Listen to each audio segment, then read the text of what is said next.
Aujourd'hui, on va parler de la tolérance immunologique. J'aime beaucoup cette photo.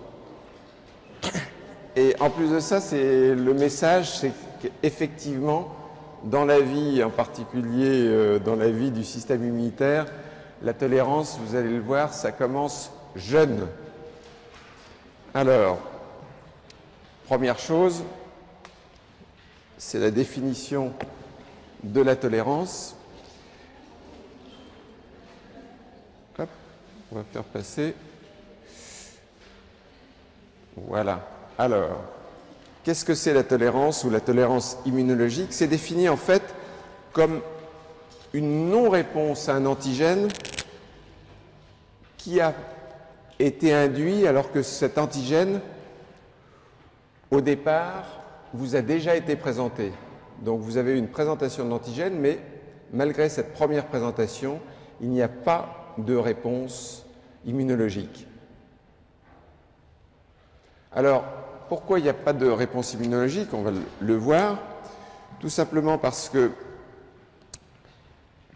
un certain nombre de médiateurs du système immunitaire ont été soit inactivés, soit éliminés.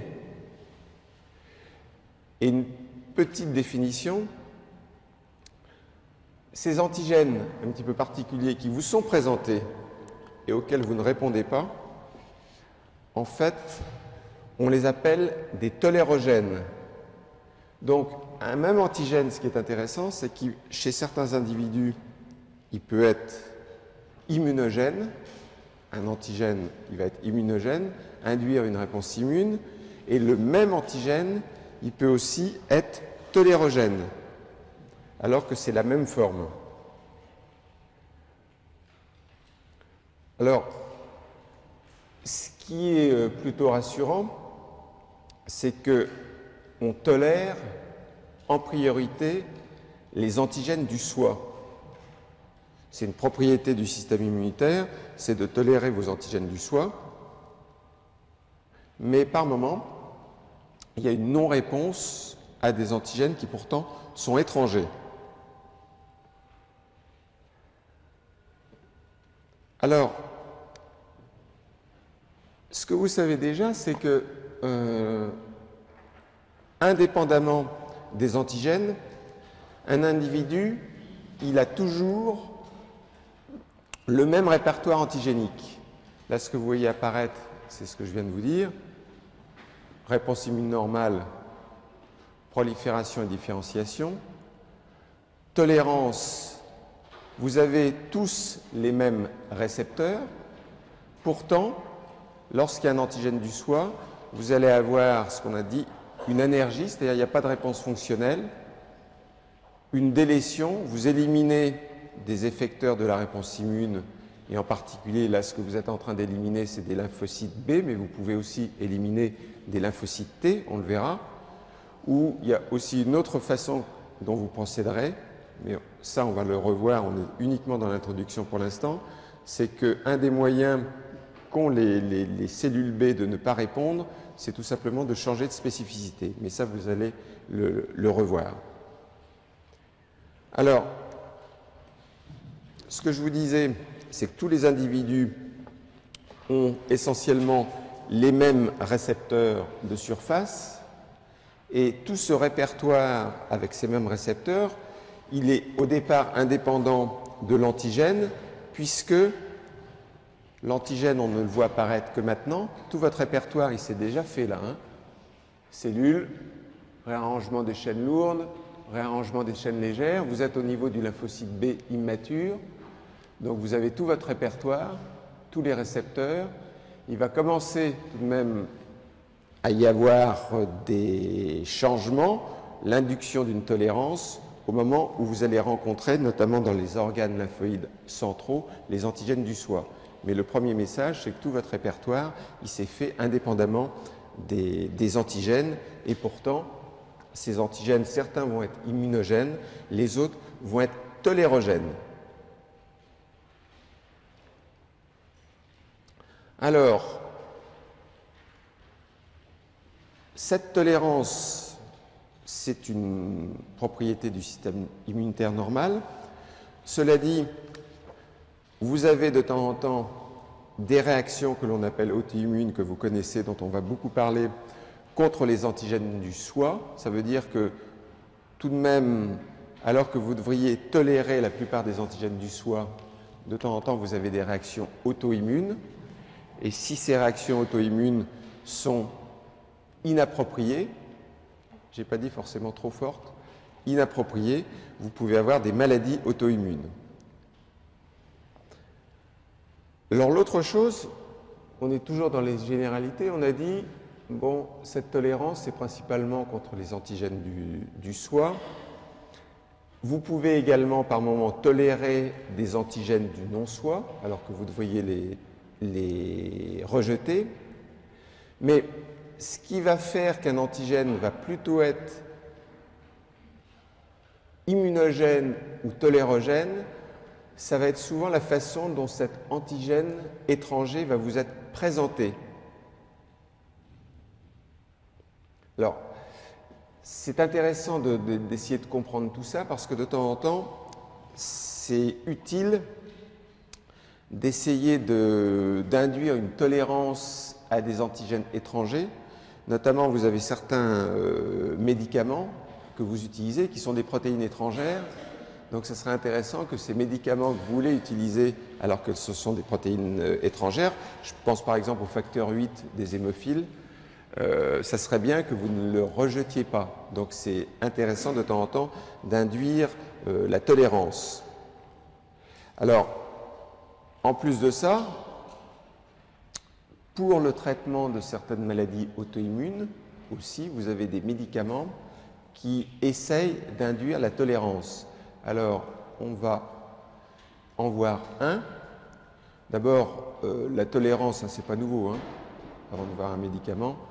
Je vous l'ai déjà présenté, je crois, à la première heure de cours, quand je faisais l'histoire de l'immunologie. Mithridate, il savait déjà que vous avez intérêt à induire une tolérance contre un antigène étranger. Là, en l'occurrence, c'était pour prévenir le poison. Et il savait déjà des choses, Mithridate, c'est que pour prévenir ou pour qu'un antigène étranger, vous arriviez à le tolériser, c'est mieux de l'absorber par voie orale. C'est ce que faisait Mithridate, il prenait des toutes petites doses. Et puis pour stimuler votre intérêt de futur pharmacien sur des médicaments qui sont censés induire une tolérance, vous en avez un ici. J'en reparlerai sur le traitement de la sclérose en plaques. C'est tout simplement un médicament qui est fait de 4 acides aminés qui sont censés induire chez les patients qui ont une sclérose en plaques en fait une tolérance du système immunitaire à la myéline. Alors ce médicament, vous dites 4 acides aminés, c'est pas grand-chose. Le voilà le médicament. Et vous allez voir que tout de même, il est intéressant parce que je vais vous donner le chiffre d'affaires ici de ce médicament. Vous voyez qu'on considère que ce qu'on appelle un blockbuster, c'est à partir du moment où vous faites plus de 1 milliard de dollars de chiffre d'affaires. Et ce médicament, quand on regarde ses ventes globales, le milliard, il a donc été atteint ici mi-2004.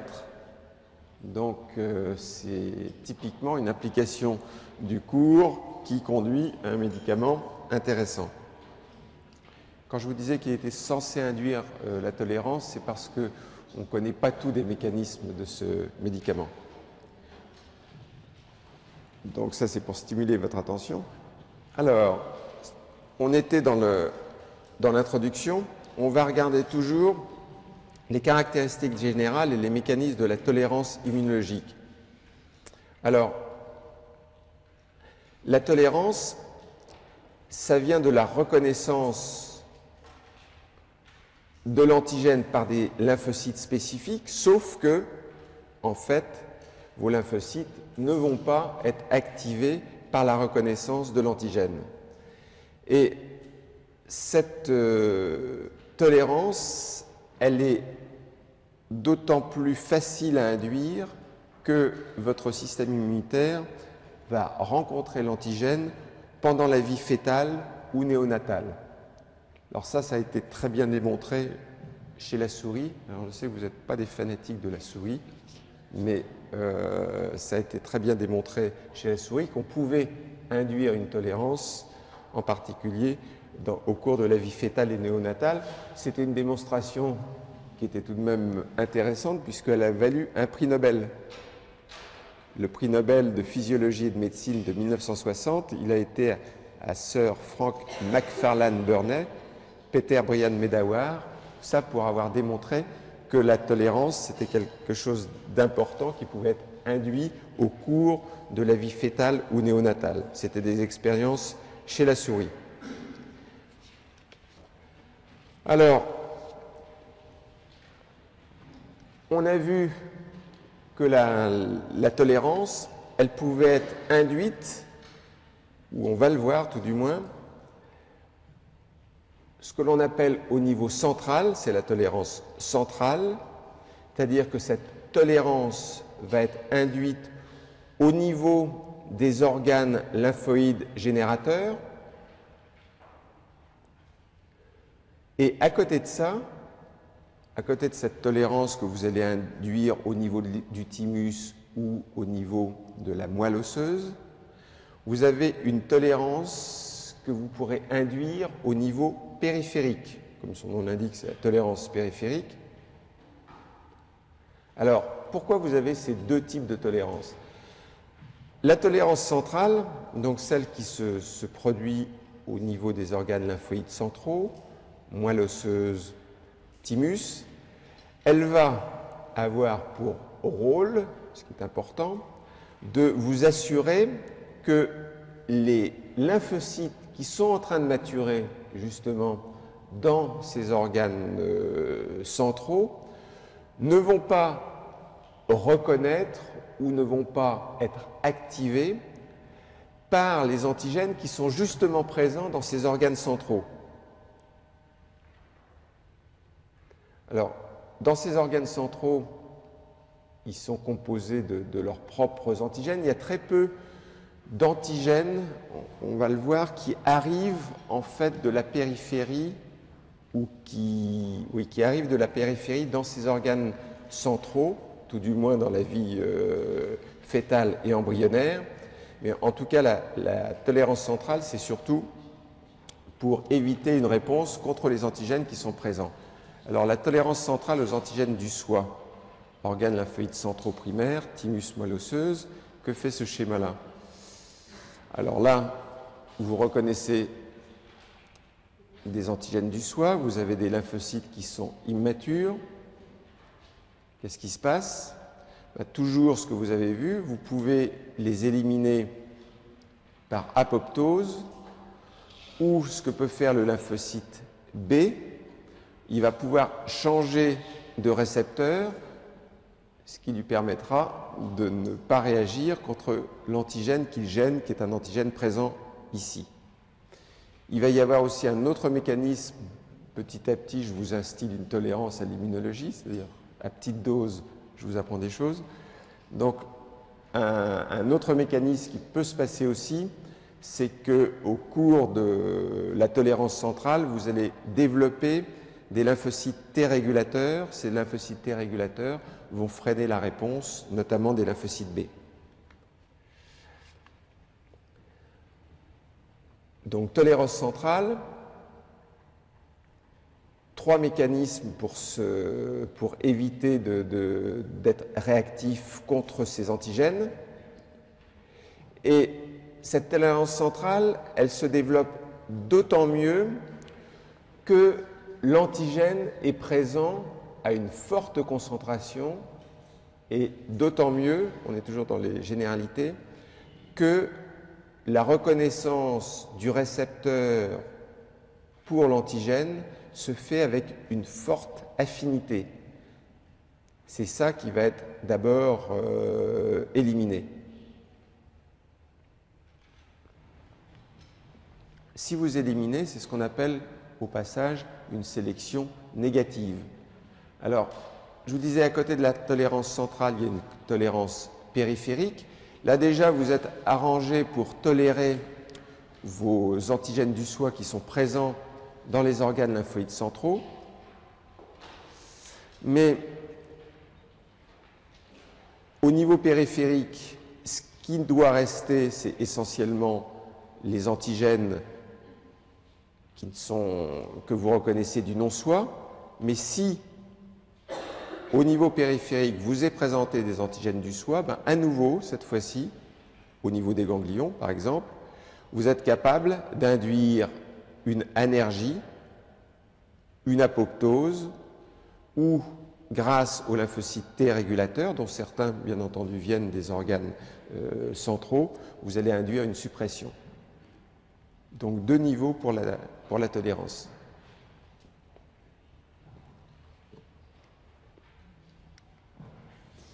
Alors,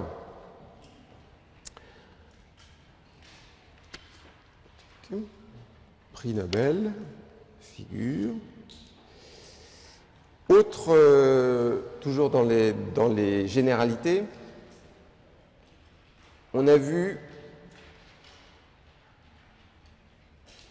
que les lymphocytes qui vont tolérer en fait la présence de l'antigène, certains de ces lymphocytes, en fait, ils vont être éliminés, d'autres vont rester tout de même viables. Ça, c'est moyennement intéressant. Et je passe à la tolérance des lymphocytes T. On va voir successivement la tolérance des lymphocytes T. D'abord les T auxiliaires, ensuite, mais alors là, très brièvement, les T cytotoxiques parce qu'on n'en connaît pas grand-chose, et ensuite on verra la tolérance des lymphocytes B. Alors, d'abord, la tolérance des lymphocytes T. La tolérance des lymphocytes T, elle est importante parce que là, vous retrouvez un schéma que vous aviez vu, je crois, au cours numéro 2, celui-là. Le lymphocyte T, le voilà. Donc, étant donné qu'il est absolument central dans l'immunité humorale, dans l'immunité cellulaire, si vous êtes capable d'induire une tolérance des lymphocytes T à un antigène du soi ou un antigène du non-soi, ben à ce moment-là, vous allez permettre de baisser, par exemple, les défenses immunitaires chez des individus qui ont des maladies auto-immunes. Donc, en rendant ce lymphocyte-là tolérant, ça va être l'ensemble du système lymphocytaire que vous allez rendre tolérant, tout du moins à certains antigènes, qui soient des antigènes du soi ou des antigènes étrangers. Alors, vous savez maintenant qu'il y a une tolérance centrale, en particulier pour les antigènes qui sont présents dans les organes lymphoïdes centraux, et une tolérance périphérique. Alors, on regarde d'abord la tolérance centrale des lymphocytes T. Cette tolérance centrale des lymphocytes T, elle se passe là dans le thymus. On a ici, on verra plus tard ce qui se passe dans le thymus. Vous avez ici 2 mécanismes. D'abord une sélection négative, c'est-à-dire que vous allez éliminer les cellules qui sont au niveau du thymus ici, qui réagissent contre un antigène du soi présent dans le thymus. Alors, oui, vous avez vu brièvement une photo qui apparaissait. Bon. Cette tolérance centrale, elle se fait contre tous les antigènes présents, les antigènes du soi notamment, qui sont présentés aux lymphocytes T, et il y a des gènes, en particulier un qui s'appelle le gène AIRE, A-I-R-E, c'est un gène pour auto-immune régulateur. C'est un gène qui est important pour contrôler l'expression des antigènes au niveau justement des organes lymphoïdes centraux, au niveau du thymus. Alors, on ne sait pas trop comment il contrôle l'expression des antigènes, mais en tout cas, il le fait. On verra qu'il est important. On verra que plus ces antigènes ont une forte affinité pour le récepteur, ça je vous l'ai déjà dit, plus ils vont avoir tendance à induire au niveau central une tolérance. sélection négative ici. Et pourquoi je vous montre cette photo?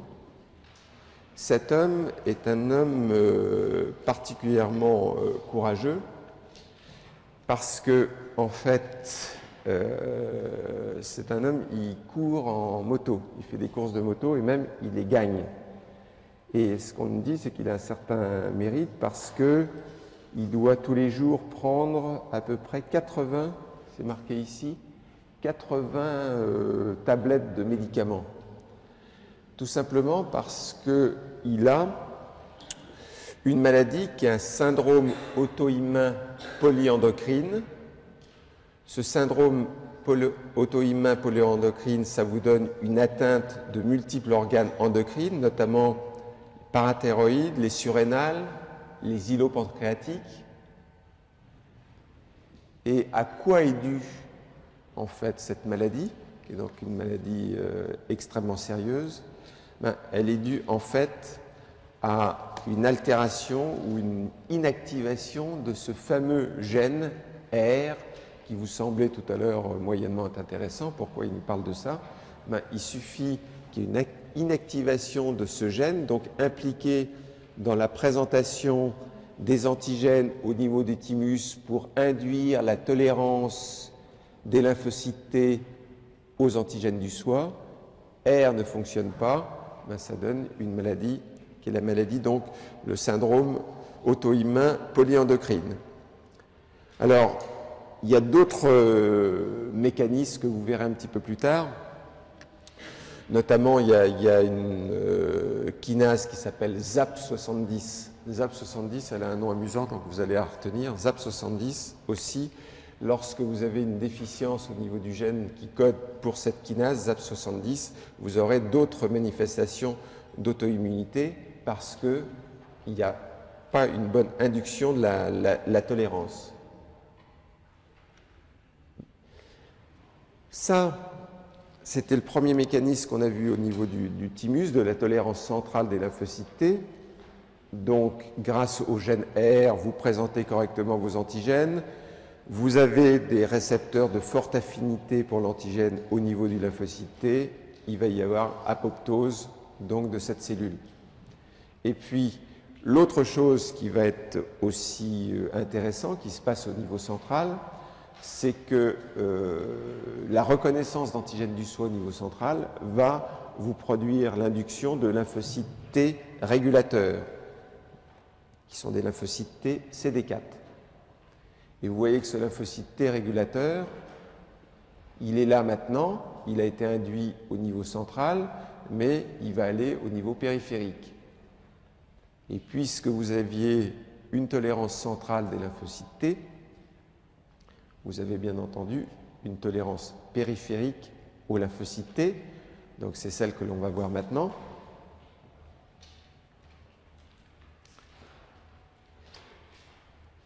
Là, vous avez déjà bien avancé, vous vous êtes arrangé pour que les lymphocytes T, absolument centraux dans la réponse immune, tolèrent les antigènes du soi qui sont présents au niveau du thymus. Maintenant, ça serait tout de même bien que vous soyez également capable, au niveau périphérique, de tolérer un certain nombre d'antigènes du soi. Alors, on en est ici. On retrouve ce que l'on a vu tout à l'heure, l'antigène du soi, et vous avez à nouveau le mécanisme d'énergie. Quand je vous disais qu'il y avait deux façons, il y avait d'une part l'apoptose, vous éliminez, mais d'autre part un autre mécanisme où vous arrivez à rendre les cellules anergiques. Alors, l'énergie, on va la regarder d'un petit peu plus près, surtout que vous connaissez déjà beaucoup de choses pour qu'une cellule devienne anergique. Vous savez que pour qu'elle soit activée, il faut toujours, maintenant c'est la 254e fois que je vous le dis, qu'il faut deux signaux et qu'il faut notamment des molécules de costimulation. Alors, énergie, oui, je sais pourquoi j'ai fait ça, parce que je voulais vous montrer d'abord les trois mécanismes, et puis ensuite je vais m'intéresser à chacun d'entre eux. Donc vous aviez les trois mécanismes, et ça, ce dont je vous parle maintenant, c'est de celui-ci. Alors, réponse normale, vous avez les deux signaux, prolifération, différenciation et prolifération des lymphocytes T. Ça, ok. Maintenant, énergie, qu'est-ce que vous faites? Ben, il y a un signal qui vous manque, B7, donc blocage de la signalisation, ou alors autre chose, au lieu d'engager face à B7 CD28, vous allez engager un récepteur inhibiteur. Donc vous retrouvez pour l'induction de l'énergie de lymphocyte T, pour que ces lymphocytes T tolèrent en périphérie les antigènes du soi, vous retrouvez en fait des mécanismes que vous connaissez bien. Est-ce que j'ai réutilisé? Oui. Vous retrouvez ça, que vous connaissez bien, CD28. Donc pour que je devienne énergique, ce que je vais faire, c'est que je ne vais pas présenter par exemple de molécules B7, ou alors je vais m'arranger pour activer CTLA4.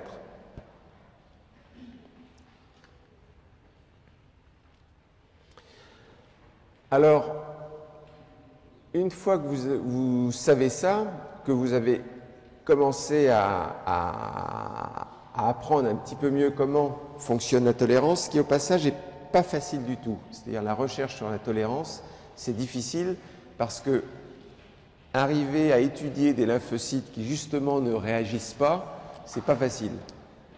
C'est plus facile d'étudier des lymphocytes que vous faites réagir. Alors, je vous disais, on le reverra, une des façons en fait d'administrer des antigènes pour qu'ils soient soit tolérants, soit immunogènes, ça va être la voie d'administration.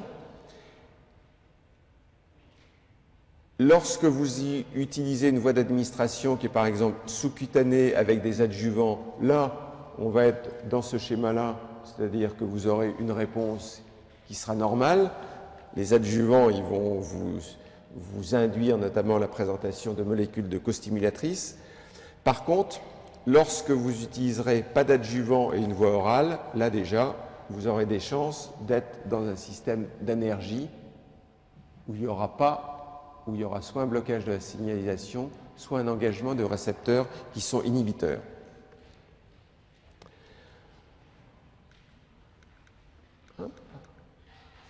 Alors, autre chose, les cellules dendritiques, elles ont un rôle qui est important, vous savez, dans la présentation. Si ces cellules dendritiques que vous avez ici, qui théoriquement, lorsqu'elles migrent, présentent justement des molécules costimulatrices, ça c'est ce qui se passe de façon normale, mais si ces cellules dendritiques, justement, et là on passe dans un système d'énergie, elles se mettent à exprimer CTLA4 ou à ne plus exprimer B7, ou si en face il y a CTLA4, dans ces cas-là, vous aurez l'induction d'une tolérance. Bien. Alors, on a parlé d'énergie, on a vu comment induire en fait l'énergie. Vous n'avez pas de molécules stimulatrices, costimulatrices, vous n'avez pas, vous activez CTLA4. Maintenant, je vais regarder ici, parmi les trois mécanismes, ce qui m'intéresse, c'est celui de la suppression. Ces lymphocytes T régulateurs, on en a parlé, on sait que ce sont des lymphocytes T CD4+, ça fait pas très longtemps qu'on sait ça. Pendant longtemps, on pensait que les lymphocytes T régulateurs, ils étaient T CD8+.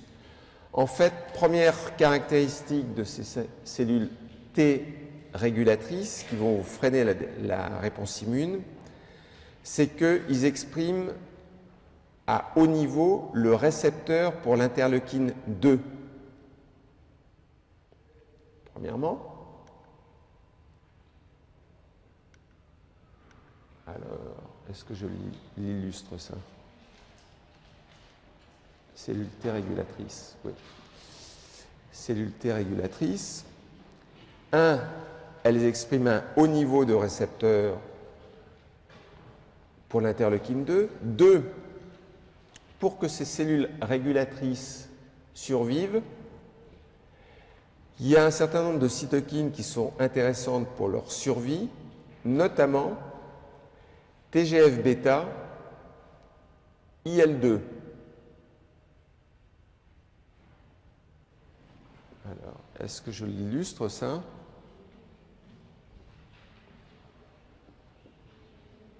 TGF-bêta, IL-2. Une fois que, grâce au TGF-bêta, à l'IL-2, ces cellules T régulatrices sont actives, comment elles vont, elles, réguler et baisser, en fait, induire la tolérance du système immunitaire? Eh bien, une des choses que vous retrouvez, la cellule régulatrice, elle est ici, et vous retrouvez un schéma que vous aviez déjà vu lorsqu'on apprenait l'IL-10, c'est-à-dire que la cellule T régulatrice, elle va notamment inhiber l'activation des macrophages. Ah, c'est casse-pied ça. Inhiber l'activation des macrophages, inhiber l'activation des cellules dendritiques grâce à l'IL-10 produit par les cellules T régulatrices. Au passage, il n'y a pas que les cellules T régulatrices qui produisent de l'IL-10, ça peut être les macrophages eux-mêmes, des kératinocytes. Mais moi, ce qui m'intéresse, c'est ça. Ah, ça ne va pas ça. Alors, par contre,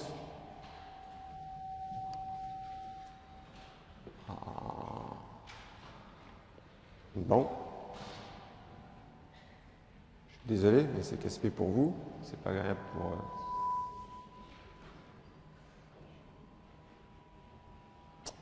Bon. Bon, on va réessayer, on va voir. Je m'arrêterai tout à l'heure pour aller... Alors,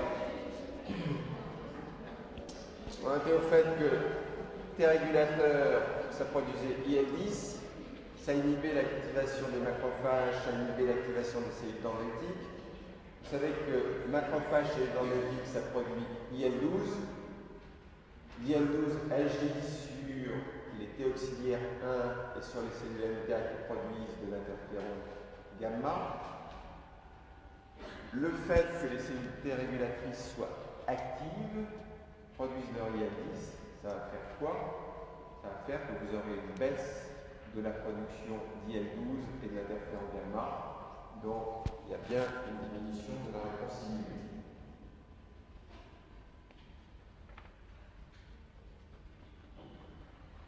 Il y a une autre action que vous ne voyez pas ici. Est-ce que je l'ai illustré? Oui, bien. Une autre action, c'est que les cellules T régulatrices aussi, ça produit du TGF-bêta, et le TGF-bêta, ça agit et ça diminue l'activité des lymphocytes T CD4 et des macrophages. Donc là, maintenant, vous en savez un petit peu plus sur les cellules T régulatrices.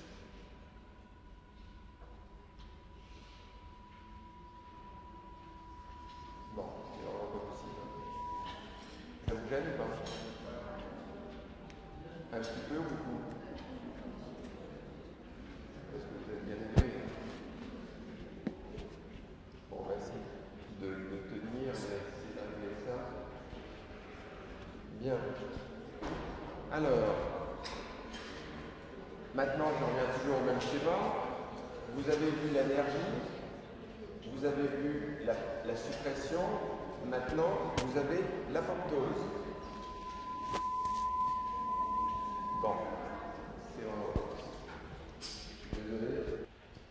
Alors,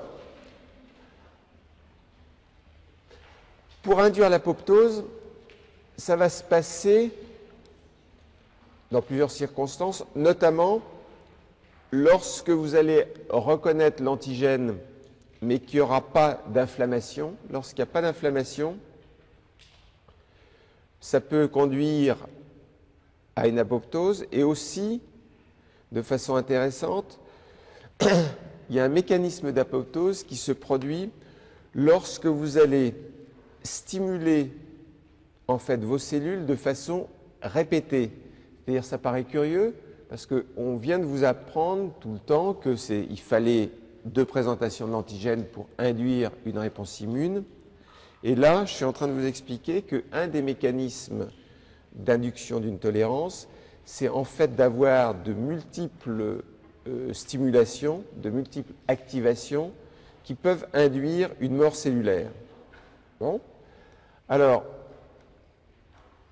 cette mort cellulaire, elle peut se produire de la façon suivante. Lorsque vous avez une réponse immune normale, c'est ce qui se passe, c'est ce que vous avez vu apparaître sur le schéma.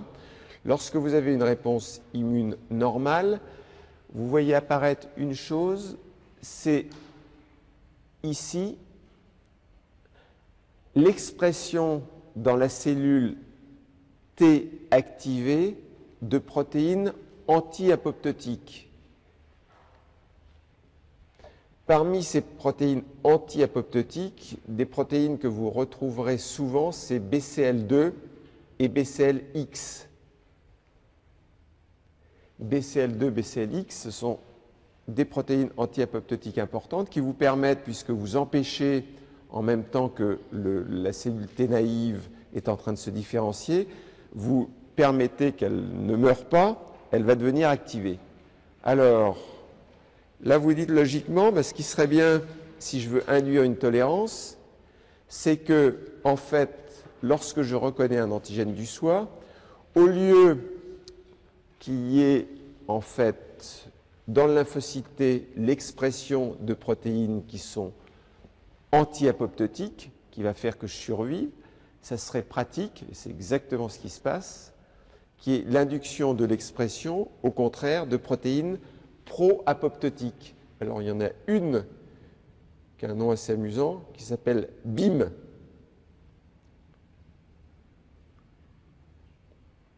Et en fait, lorsque vous avez une activation relativement faible du lymphocyte T, il y a une chose que vous voyez là, c'est que, contrairement à tout à l'heure, là, on a très peu d'IL2 ou pas du tout d'IL2.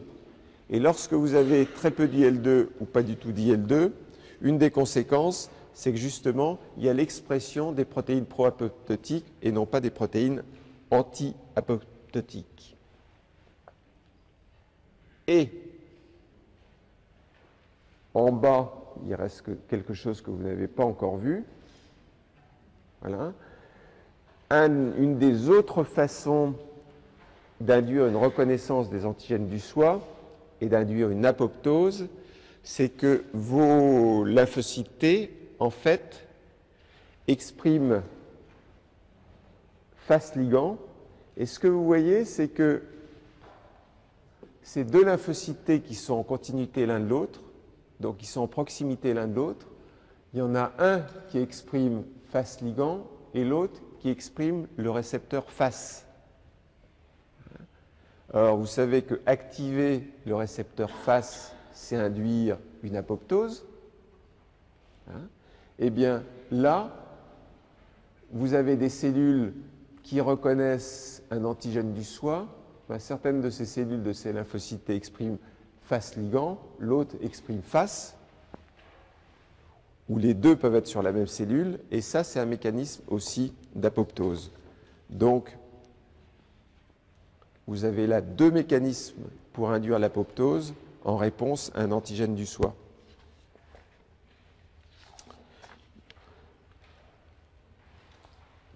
Alors, je vous avais dit une chose, on allait parler de la tolérance périphérique des lymphocytes T auxiliaires et que j'allais vous dire très peu de choses sur la tolérance périphérique des lymphocytes T cytotoxiques, parce que tout simplement, on n'en connaît pas grand-chose. Ce que l'on suppose, mais ça c'est pas une grande surprise pour vous, c'est qu'une des raisons pour lesquelles des lymphocytes T cytotoxiques pourraient devenir peu réactifs, c'est qu'il n'y a pas en fait de co-stimulation de ces lymphocytes T cytotoxiques. Il y aura aussi un rôle de CTLA4, mais encore une fois, on ne va pas bâtir des hypothèses sur des choses qui restent floues dans le cerveau des immunologistes.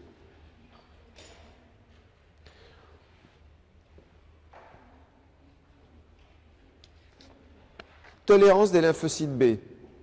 Alors, tolérance des lymphocytes B, on pourrait se dire que c'est à peu près la même chose. Il y a une tolérance périphérique, il y a une tolérance centrale, que c'est à peu près la même chose que les lymphocytes T, sauf qu'il y a un petit mécanisme qui est différent, dont on a parlé tout à l'heure pour les lymphocytes B brièvement, dont vous n'avez pas entendu parler pour les lymphocytes T, que l'on va trouver maintenant détaillé.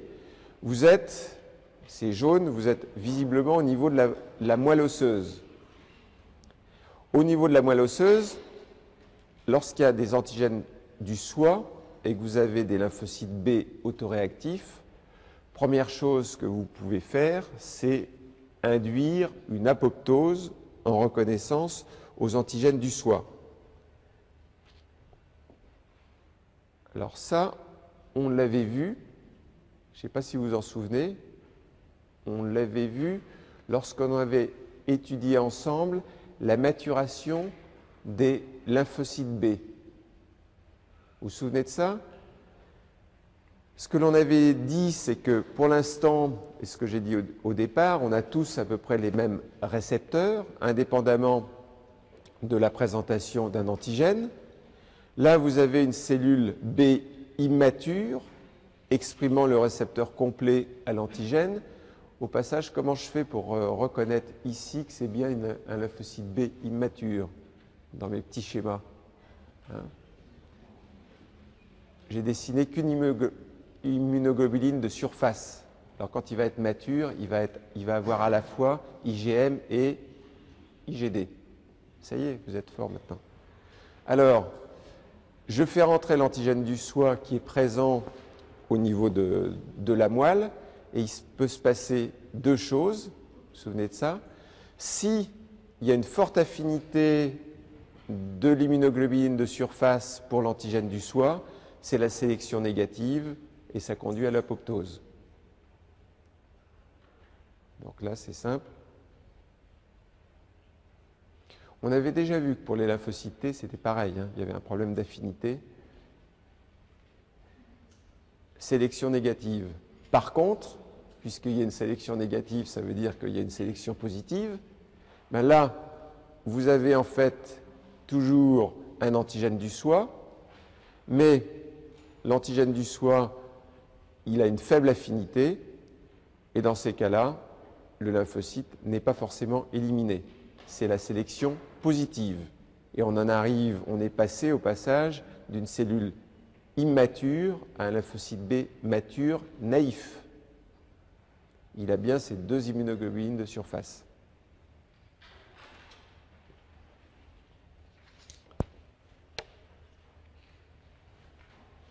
Bien, donc, un antigène du SOIA qui a en grande quantité ou de forte affinité, ça va conduire à l'apoptose, comme on l'avait vu pour le lymphocyte T, mais il y a autre chose que font les lymphocytes B, c'est que vous allez changer en fait le récepteur de surface pour qu'il ne reconnaisse plus justement l'antigène du SOIA. Alors là, ça veut dire que la reconnaissance de l'antigène du SOIA par le lymphocyte, ça va vous changer l'expression des gènes des immunoglobulines. Donc il y a des recombinaisons de ces gènes, des immunoglobulines, sous l'effet de l'antigène du soi pour que vous changiez d'expression de récepteur et que vous surviviez. Et les gènes qui sont importants dans ces cas-là, vous les connaissez bien, c'est RAG1 et RAG2. Donc je change.